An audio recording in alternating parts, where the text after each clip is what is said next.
Good morning everyone.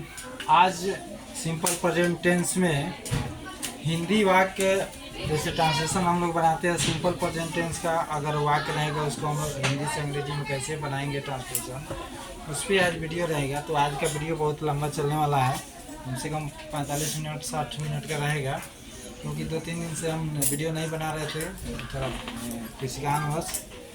आज S और E S और आई एस का प्रयोग हम बता चुके हैं, डू और डज का भी प्रयोग बता चुके हैं। आज सिंपल प्रेजेंट टेंस में कैसे हिंदी वाक्य से अंग्रेजी वाक्य में ट्रांसलेट किया जाता है उसके बारे में बताना है। यहाँ पर लिखा हुआ है सिंपल प्रेजेंट टेंस के हिंदी से अंग्रेजी में अनुवाद के नियम। यानी जैसे रहेगा राम जाता है तो उसको हम कैसे पहचानेंगे, कैसे करेंगे, वो सब बताया जाएगा। सपोज डैट मान लीजिए रहेगा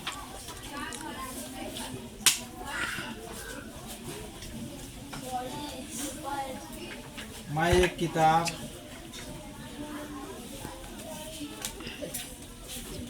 पढ़ता हूँ। तो ट्रांसलेशन बनाने के लिए कुछ टीचर लोग हैं कि रटा देते हैं बच्चों को कि ऐसे याद कर लो, बना देना, कोई पूछेगा तो बता दे। लेकिन अगर वही ट्रांसलेशन 10 लाइन का दे दिया जाए, 5 लाइन का दे दिया जाए, तो वहाँ पे आप जो बच्चे हैं वो सस्पेंशन में फंस जाते हैं कि इसको हम कैसे बनाएंगे, जबकि आसान है। तो सबसे पहले हम छोटे ट्रांसलेशन से शुरुआत कर रहे हैं, छोटे ट्रांसलेशन से बताना शुरू कर रहे हैं। इसके नियम फॉलो करिएगा। उसके बाद जो है आपको 5 लाइन का भी ट्रांसलेशन बनेगा, 10 लाइन का भी ट्रांसलेशन बनाना सिखा देंगे, इजी कर देंगे कैसे बनाना है खेल खेल में।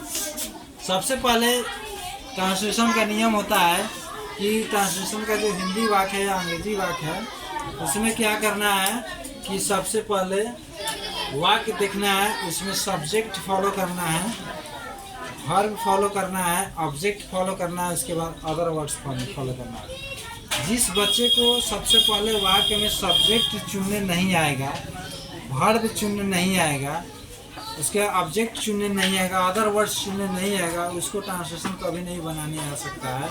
वो सिर्फ रटा रटाया ही ट्रांसलेशन बना सकता है। तो ये एक वाक्य है, मैं एक किताब पढ़ता हूँ। तो इसमें सबसे पहले हम ट्रांसलेशन बनाते हैं तो देखते हैं कि वाक्य के अंत में आके देखते हैं कि चिन्ह हमारा क्या है।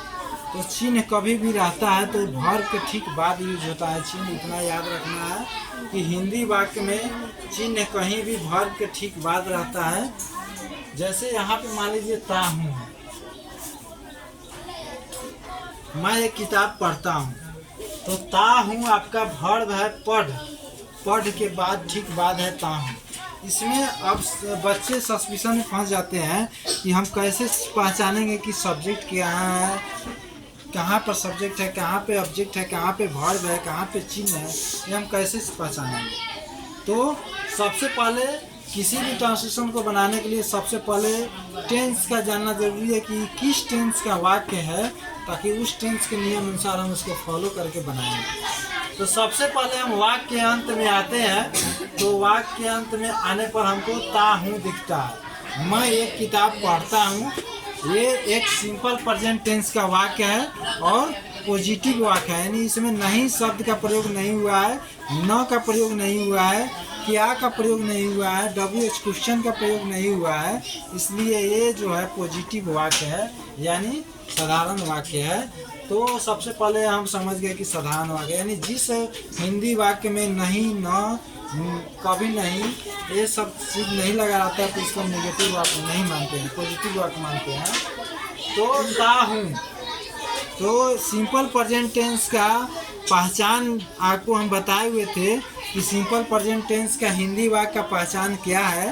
तो उसमें बोला गया था, बताया गया था, हम बताए हुए हैं। आप वीडियो देख लीजिएगा अपना पहले से भी, अगर नहीं नया है तो पीछे वाला वीडियो देखिएगा टर्न करके, तो उसमें पता चलेगा कि जिस हिंदी वाक्य के अंत में चिन्ह है, सिंपल प्रेजेंट टेंस का चिन्ह है ता हूँ, ती हूँ, ती हो, ते हो, ती है, ता है, ये सब जो है हमारे सिंपल प्रेजेंट टेंस के हिंदी वाक्य के पहचान करने के चिन्ह हैं।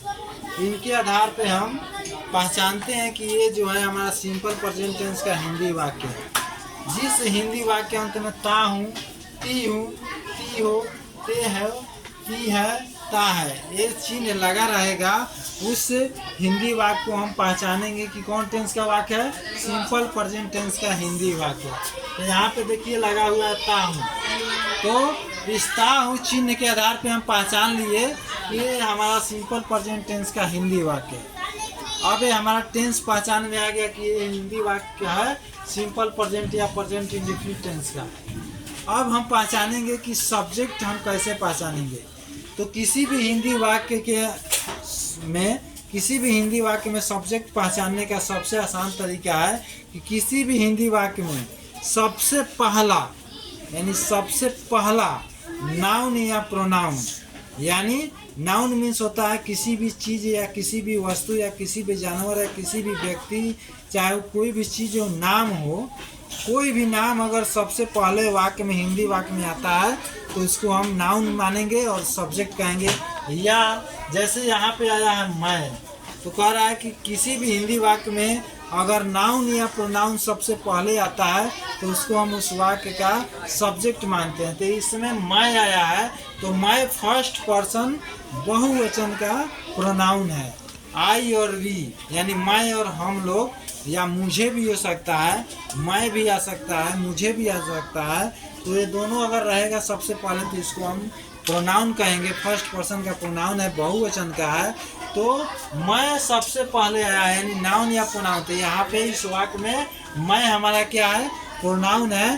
तो जिस हिंदी वाक्य में सबसे पहला नाउन और प्रोनाउन आता है उसी को हम वाक्य का क्या मानते हैं, सब्जेक्ट मानते हैं। यहाँ पे वाक्य में हमारा जो है सबसे पहले प्रोनाउन आया है मैं, ये एक प्रोनाउन है।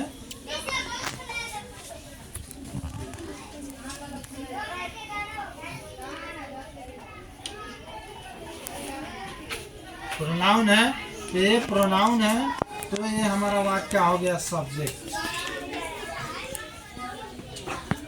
इसके बाद क्या करना है कि यानी देखिए एक ट्रिक हम बता रहे हैं आपको, कितना भी लंबा वाक्य होगा, एक ट्रिक बता रहे हैं, अगर उसका यूज कीजिएगा तो आप कितना भी लंबा वाक्य होगा आपके बाएं हाथ के तरफ से, यानी खेल वाला ट्रिक है, नियम में नहीं है, हम लोग अपना से यूज किए हैं, अपने से हम लोग एक तरीका अपना है ट्रिक्स का। तो कहीं आपको तरीका मिलेगा नहीं, कहीं भी आप पता कर लीजिए ऑल इंडिया में, चाहे कहीं इंटरनेशनल स्तर पर ट्रिक आपको नहीं मिलेगा। ये हम अपना से याद किए, अपना से हम लोग बनाए हुए हैं कि बाएं हाथ के तरफ से आपके वाक्य के सामने खड़ा हो जाइए और बाएं हाथ के तरफ से जो सबसे पहला नाउन या प्रोनाउन आएगा उसको हम वाक्य का सब्जेक्ट मानेंगे।